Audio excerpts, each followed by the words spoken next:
জুৰিয়ত অগপৰ প্ৰতিষ্ঠা দিৱসৰ কাৰ্যসূচীত জুবিনৰ ন্যায় বিচাৰিলে অগপ নেতা কৰ্মীয়ে 1985 চনৰ 14 অক্টোবৰত গোলাঘাটত জন্ম লাভ কৰা অসমৰ প্ৰথমটো জাতীয়তাবাদী ৰাজনৈতিক দল অসম গণ পৰিষদৰ 41 সংখ্যক প্ৰতিষ্ঠা দিৱস মঙলবাৰে ৰাজ্যজুৰি পালন কৰে অগপৰ বিভিন্ন সমিতিসমূহে। ৰূপহীহাট বিধানসভা সমষ্টি কমিটিয়ে পালন কৰা কাৰ্যসূচীত কেইবাজনো সামাজিক ব্যক্তিক সন্মান জনায়। পতাকা উত্তোলন অসম আন্দোলনৰ শ্বহীদক স্মৰণ কৰাৰ লগতে অসমৰ কণ্ঠ হৃদয়ৰ স্পন্দন সদ্যপ্ৰয়াত জুবিন গাৰ্গৰ প্ৰতি ৰাজহুৱা শ্ৰদ্ধাঞ্জলি জনোৱা হয়। জুবিন গাৰ্গৰ প্ৰতি সন্মান জনাই অনুষ্ঠুপীয়াকৈ পালন কৰা প্ৰতিষ্ঠা দিৱসৰ কাৰ্যসূচীত জুবিন গাৰ্গৰ শ্ৰদ্ধাঞ্জলি কাৰ্যসূচী মুকলি কৰে ৰূপহীহাট বিধান পৰিষদৰ সভাপতি জাকিৰ হুছেইন ফৰাজীয়ে। আনফালে অগপ কৰ্মীসকলে প্ৰতিষ্ঠা দিৱসৰ মঞ্চৰ পৰাই জুবিন গাৰ্গৰ মৃত্যুৰ ৰহস্য উদ্ঘাটনৰ বাবে চৰকাৰক দাবী জনায় আৰু দোষীক শাস্তি দিবৰ বাবে আহ্বান জনায়। আমাৰ ওচৰত কিছু মন্তব্য আছে, শুনাই ল'ব বিচাৰিছো। আজি আপোনালোকে জানে যে আমাৰ 41তম জন্ম দিব মানে প্ৰতিষ্ঠা দিব। এই আজিৰ দিনটোতে অসম গণ পৰিষদ বোলা ধৰ্মনিৰপেক্ষ ৰাজনৈতিক আঞ্চলিক দলটো অসমত জন্মগ্ৰহণ কৰিছিলে। 41টা বছৰ হ'ল। তাৰে 10টা বছৰ আমি নিজাকে চৰকাৰ কৰিছিলোঁ আৰু 10টা বছৰ আমি এলায়েন্সৰ চৰকাৰ কৰি আছোঁ। বিজেপি চৰকাৰৰো সোৱাদ ৰাইজে লৈছে আৰু এলায়েন্সৰ চৰকাৰৰ ৰাইজে সোৱাদ লৈছে। কোনটো ভাল কোনটো বেয়া ৰাইজে বিচাৰ কৰিব। আমাৰ দলটো আমি আঞ্চলিক ৰাজনৈতিক যিটো সত্তাটো আমি জীয়াই ৰাখিব লাগিব।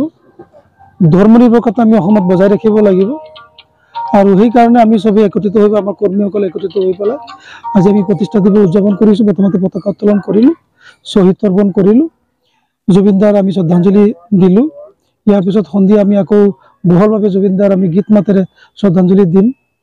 তাতে আমি ৰূপহীহাট সমষ্টিৰ প্ৰত্যেকজন অসম গণ পৰিষদৰ আৰু ধৰ্মনিৰপেক্ষ নীতিত বিশ্বাসী মানুহখিনিক আমি আহ্বান জনাইছোঁ তাতে যাতে উপস্থিত থাকে। আমি বহলভাৱে তেখেতক শ্ৰদ্ধাঞ্জলি দিম।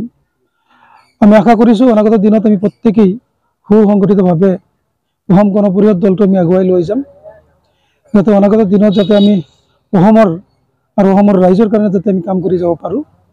সেই আমি আশা বুকুত বান্ধিলৈ আমি আগবাঢ়ি গৈ আছোঁ। বাকী ভগৱানে চাব, আল্লাই চাব, ৰাইজে দোৱা কৰিব লাগিব আৰু সেইকাৰণে ৰাইজৰ পৰা আমি দোৱা বিচাৰিছোঁ যাতে আমি ৰাইজৰ কাৰণে আমি কাম কৰি যাব পাৰোঁ। মই তেলেবেজীয়া আঞ্চলিক সমিতিৰ সাধাৰণ সম্পাদক, অসম গণ পৰিষদৰ সাধাৰণ সম্পাদক। আজি আমি এই তেলেবেজীয়া আঞ্চলিক সমিতিৰ কাৰ্যালয়ত কেন্দ্ৰীয় সমিতিৰ নিৰ্দেশমৰ্মে ৰূপহীহাট বিধান পৰিষদৰ জৰিয়তে আজি ইয়াত আনুষ্ঠানিকভাৱে আমি এই 41তম অসম গণ পৰিষদৰ প্ৰতিষ্ঠা দিৱস আমি আয়োজন কৰিছোঁ।